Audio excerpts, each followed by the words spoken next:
In Ronald's tape. Where the hell were we? What the heck were we talking about? Oh, thank you, Ronald.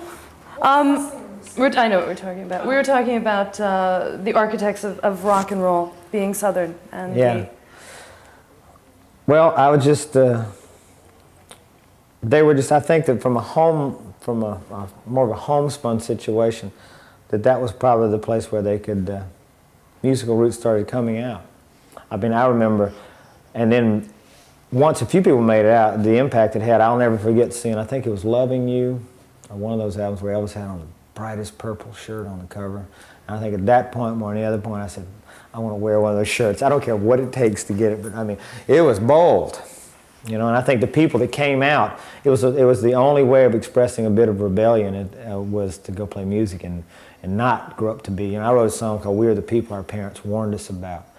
And I think that you always at that point, 19, you'll do anything. And if it's a tendency to rebel a little bit against authority, then music was the way to do it in the South. Were you an Elvis fan other than of his purple shirt? Oh yeah, in the early days. After he got out of the Army, I wasn't so keen on him. But in the early days, boy, the Army thing did what he was too much of a threat to the youth of America. They put him in the Army. When he came out, you notice when the music changes a little to me, it's after he comes out of the Army. What about the music that came out of Muscle Shoals and that whole area? Were you at all influenced by that, or? I ran into people that I worked with. Norbert Putnam produced me for a while, and David Briggs, and these were the guys who were on the initial sessions that they did in Muscle Shoals. That's always an intriguing thing, and I've worked in there and done albums there, and being from South Alabama, Muscle Shoals being in North Alabama, I never had much contact, you know, because you have to realize where I grew up, everything moved east and west to New Orleans, and Muscle Shoals is only 90 miles from Nashville. But again, it's on a river. It seems the music seems to grow around water. If it's not on the coast, the Muscle Shoals has got the river there, and then in Memphis and in New Orleans, there's something about water and music, and that's about the only thing I can see a correlation there. But great musicians came out of there because I just happen to think it's something as simple as knowing some of the people that I know from there. They just happened to be that good and in that place, and it was naturally going to come out. It could have come out of Peanut, Alabama, you know, but they just happened to be living in Muscle Shoals. And I think you find pockets of that in Macon with Otis Redding and all those guys that came out of Macon at that time. It just happens that suddenly there's a conglomeration or a combination of people that work. And eventually a lot of the people from Muscle Shoals, people don't know that, migrated to Nashville. And a lot of the people that are heads of studios in Nashville and country music started out as R&B players in Muscle Shoals.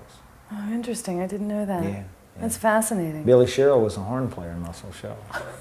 Yeah, ask him about that if you go down there. Amazing. Yeah, I mean, it's amazing to see that, and I just, you know, and there was another great rhythm section that came out there called the Dixie Flyers that Jerry Wexler put together, and then went to Miami, and I'm fortunate to be working with one of the original guys, Michael Utley, in that group, and Sam Creason, and they did all the Atlantic stuff when Jerry Wexler moved to Miami. So I think it's more people with a little bit of insight, or somebody gets a great group of musicians together.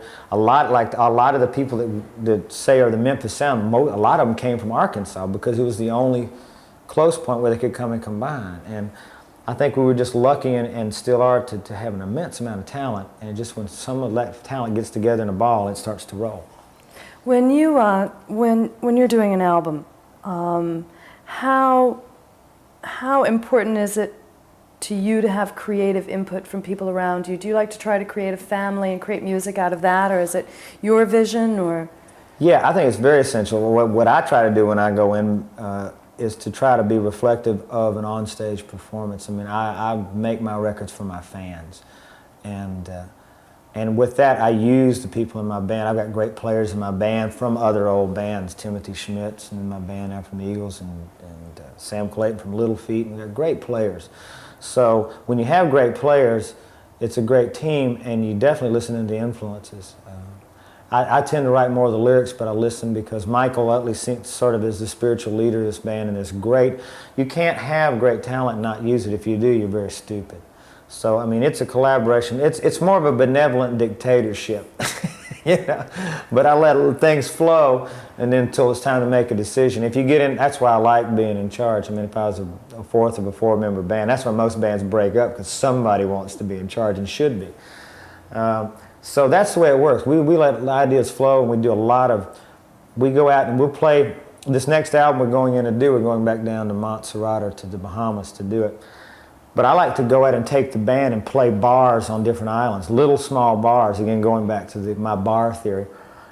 And then we'll work on new songs in a small live situation before we take them into the studio. Because that's where they grow, and that's where they gel. Why is Montserrat and Compass Point, why are they so popular for recording, other than the obvious?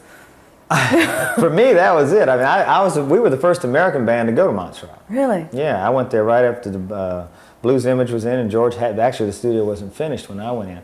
We did an album called Volcano down there.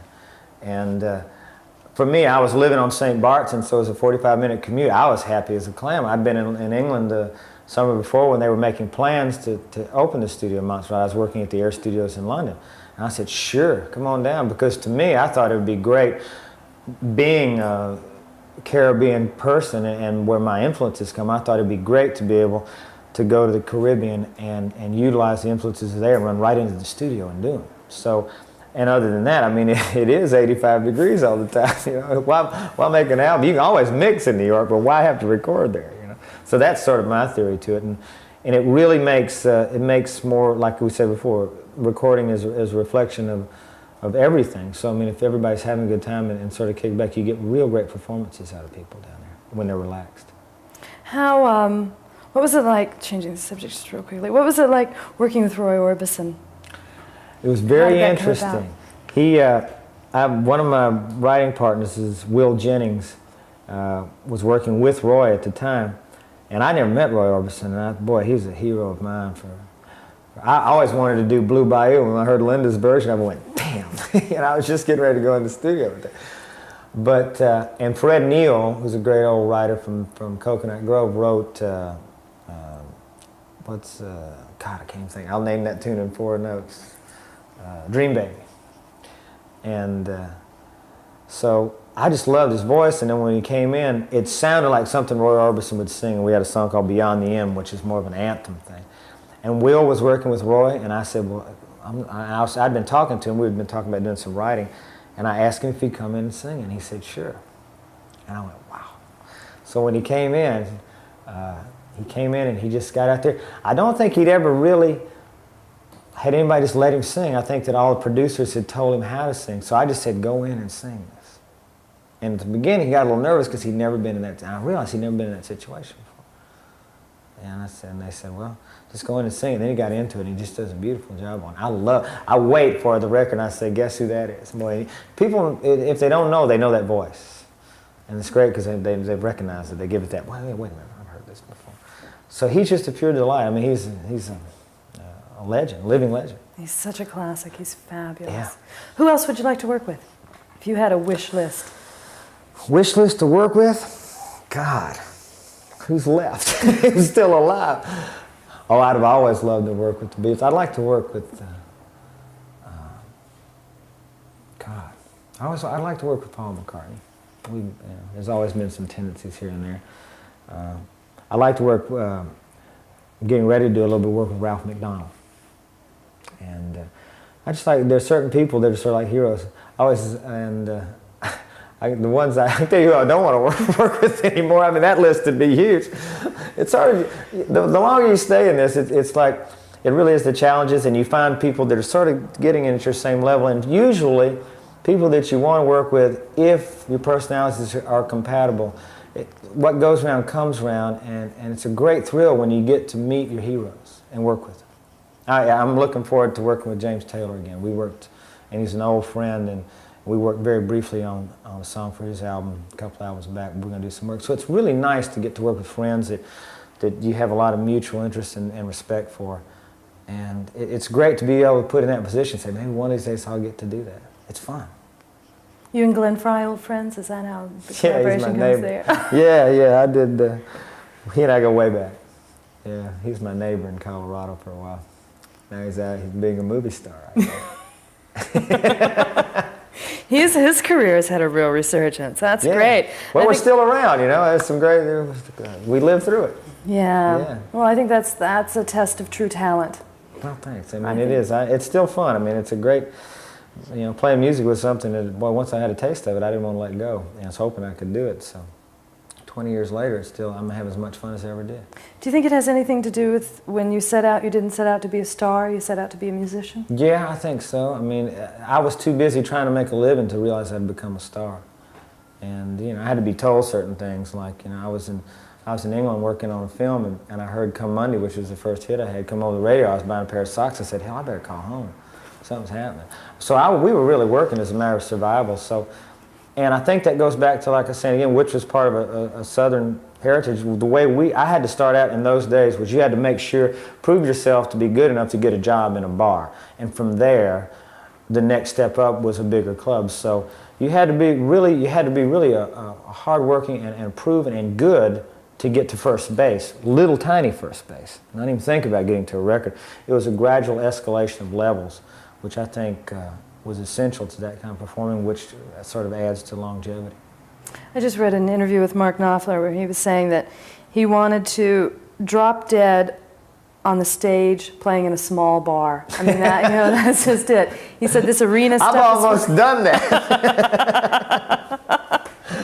But I can't tell you about that till the book comes out. Oh, okay. And then the major motion picture. Let me tell you what, Mark, you don't want to drop that on the stage. The beach, maybe. Yeah. He was talking about playing arenas was fine, but he misses playing bars. Yeah, bars are where, I mean, I go always back and play bars now and just go in with my guitar. I've done it before, and I go on the road, just driving in Florida, if I go up, unannounced, to walk in and play. If you have a love for that, where it comes from, there's nothing like bar playing. We went in and played, and I'll take the band in and play little bars, because that's where, you know, you gotta love it, and you, fortunately you can look back, because at the times they were happening when you had to play behind chicken wire, and you had, you know, it was not funny at the time, but now they're great stories. You know, I remember the first chicken wire in closed bandstand I ever played. I said, "What's this for?" And the guy said, "You'll find out." But it's, you know, that's where you cut your teeth, and if you're worth your salt, then I think that's who will be around. I look at now and just see any bar players usually are the players that survive. I mean, if it comes out of something other than that, tendency just to me seems to be falling by the wayside. But good players that can go in and get up in any band, in any bar, that's where it's at. It seems to me, Jimmy, like it would be very tough for the kids today, starting out. Because the first thing they have to think about is the video. Video, yeah. It seems like they don't have a chance. You've got to get it right the first time, or you're out of there, or you're out of the ball game. I wouldn't want to be out there trying to make it, you know, because unfortunately, I mean, video has a great attraction, but it should still go in here first to me, and not here. And then, as a 50-50 combination, it could be good, but I think there's a lot of talented people that I see that get completely passed over because of the way trends are, you know. And it shouldn't be, you shouldn't have a slot on the radio. You should be put on the radio because of the music and because it makes people feel good. And I see it coming back to that. I see, you know, in our particular situation, the demographics of our crowds are growing huge between 16 and 20. We've got our diehard parrot head Jimmy Buffett fans, but our audience are getting bigger, and we break attendance records every year. And the audience is 16 to 20, so they're coming back to having a good time and listening to music, and that's good overall, but for the health of people trying to make it with their talent. I have a feeling there's a lot of talented people that are passed over, and that shouldn't be. There's also a lot of untalented people who are getting a lot of recognition. Yeah, there's a lot of that going on. A lot of people shouldn't be signed to record labels, but they hadn't had a video. I'm for Battle of the Bands. Let's get up there and do it. Give me a Battle of the Bands. Hell, they did it with wrestling. Let's go. I'll go one-on-one with anybody. It's a great idea. I mean, I just used to have to play those. That's what made you good. You know, and you had your 15 minutes, or when you better be good. You know, and it was a great challenge. You know. So I think we ought to have major Battle of the Bands, you know. It'd be a good, interesting thing. You guys ought to start one. We'll enter. Okay. Okay. Let's talk just a little bit about the calypso and reggae influence in your music. How did that come about? Oh, it's just wonderful. I I spent a lot of time in Jamaica a long time before Calypso, before reggae ever got back up here. Calypso, more or less, Calypso's more of a happier music, and living in the islands the way I do, I think people get a misconception. There's so many different forms of island music. There's great drummers from Haiti and steel drummers from Trinidad, and Calypso from the Bahamas and reggae. And I love that music because it's so absolutely unaffected by it's a total reflection of what's going on. And I listen to the radio station. I love turning the radio on in St. Bart's because it's an island and you hear, because of the radio waves, you hear every language and every kind. I just spin it. And you listen to the songs and what people are writing about, and it's what's happening day to day in their lives. And I'm a great lover of Latin and Caribbean percussion. And it's some kind of way that, because I think of the New Orleans influence, that it all came from Africa through the Caribbean up to New Orleans and into Brazil. So it goes right back to the heart of Africa and the Burundis. Anything that, if you love a beat, that's why I love Caribbean music. I took, for example, we did an album called One Particular Harbor. And I have a great steel drummer in my band named Robert Greenwich from Trinidad. And I loved the harmonies that I'd spent time in Tahiti over there, and I loved the way the Polynesians did different harmonies. So and they'd never heard steel drums, so I recorded the steel drums on this one song. I exclusively wrote it to combine Polynesian harmonies with the Trinidad steel drums. And I took the tracks over and got a Mormon Tahitian choir of these women above a soap factory, because they had to stop the soap factory so that we could do the recording, and let them sing to this track. And I watched them when they heard those drums. And these people had no idea where they came from, but it was an instant love and recognition of it. So it's something about islands and percussion that, if you're a lover of it, that's why even if it's just going on a cruise ship and hearing somebody do the Banana Boat song, it takes you away. And we're really getting more into that these days. I spent time in Brazil last year, and I've done some writing down there with some people. And it's just, that's where I just love it. That's where my heart lies. There's a never-ending process of islands. And island people, because they were so isolated for so long, music was a very important part of their lives. And it still shows. Do you, in spending time in New York and walking down the street of New York, do you ever get any inspiration from here? Oh, you bet. But a lot of other people have got the New York song market cornered, You got Hall & Oates and Billy Joel and all these people that live here, Who's going to listen to Jimmy Buffett sing about New York? I can sing about some great restaurants I know. And some great times. Oh, you bet. It's a great, I enjoy being able to do that, to spend some time in New York, because it is still, after all, it is an island. It's a big one, and a lot of people on this island, but I think of it in those terms, and I look at neighborhoods and things like that. So it's completely the craziest island I've ever been on. And to take those experiences and take them back, it's a great bounce-off effect. Oh yeah, I love working here. How do you want to be remembered, Jimmy? Oh God. I think somebody asked me that once, and I said, well, when you die, what do you want on your tombstone? I said, well, now y'all can get some rest. But I just want to be remembered for having maybe been a clever songwriter and making day-to-day existence in the 20th and hopefully 21st century a little bit easier by keeping people's ability to laugh at themselves and to escape a little bit, because I think it's necessary. If I can be remembered for that, I'll think I did my job well. I think you've done a good job of it. Thanks, you. Pat. All right, pleasure. Thank you. A lot of the people from Muscle Shoals, people don't know that, migrated to Nashville. And a lot of the people that are heads of studios in Nashville and country music started out as R&B players in Muscle Shoals. Oh, interesting. I didn't know that. Yeah. That's fascinating. Billy Sherrill was a horn player in Muscle Shoals. Yeah. Ask him about that if you go down there. Amazing. Yeah. It's amazing to see that. And I just, and there was another great rhythm section that came out there called the Dixie Flyers that Jerry Wexler put together, and then went to Miami. And I'm fortunate to be working with one of the original guys, Michael Utley, in that group, and Sam Creason, and they did all the Atlantic stuff when Jerry Wexler moved to Miami. So I think it's more people with you notice when the music changes a little to me is after he comes out of the Army. What about the music that came out of Muscle Shoals and that whole area? Were you at all influenced by that? Or? I ran into people that I worked with. Norbert Putnam produced me for a while, and David Briggs, and these were the guys who were on the initial sessions that they did in Muscle Shoals. That's always an intriguing thing, and I've worked in there and done albums there, and being from South Alabama, Muscle Shoals being in North Alabama, I never had much contact, you know, because you have to realize where I grew up, everything moved east and west to New Orleans, and Muscle Shoals is only 90 miles from Nashville. But again, it's on a, it seems the music seems... Where the hell were we? What the heck were we talking about? Oh, thank you, Ronald.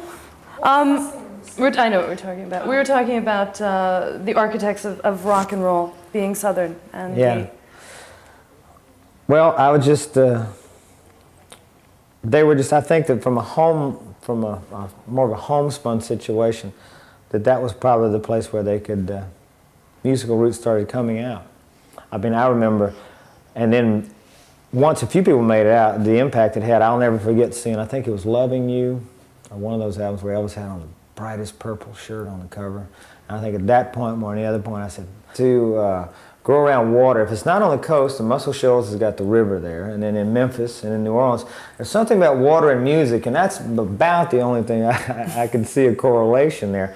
But great musicians came out of there because I just happen to think it's something as simple as knowing some of the people that I know from there. They just happened to be that good and in that place, and it was naturally going to come out. It could have come out of Peanut, Alabama, you know, but they just happened to be living in Muscle Shoals. And I think you find pockets of that in Macon with Otis Redding and all those guys that came out of Macon at that time. It just happens that suddenly there's a conglomeration or a combination of people that work. And eventually I want to wear one of those shirts. I don't care what it takes to get it, but I mean, it was bold. You know, and I think the people that came out, it was the only way of expressing a bit of rebellion was to go play music and not grow up to be. You know, I wrote a song called "We Are the People Our Parents Warned Us About." And I think that you always at that point, 19, you'll do anything. And if it's a tendency to rebel a little bit against authority, then music was the way to do it in the South. Were you an Elvis fan other than of his purple shirt? Oh yeah, in the early days. After he got out of the Army, I wasn't so keen on it. But in the early days, boy, the Army tamed him. They did what he was too much of a threat to the youth of America. They put him in the Army when he came out.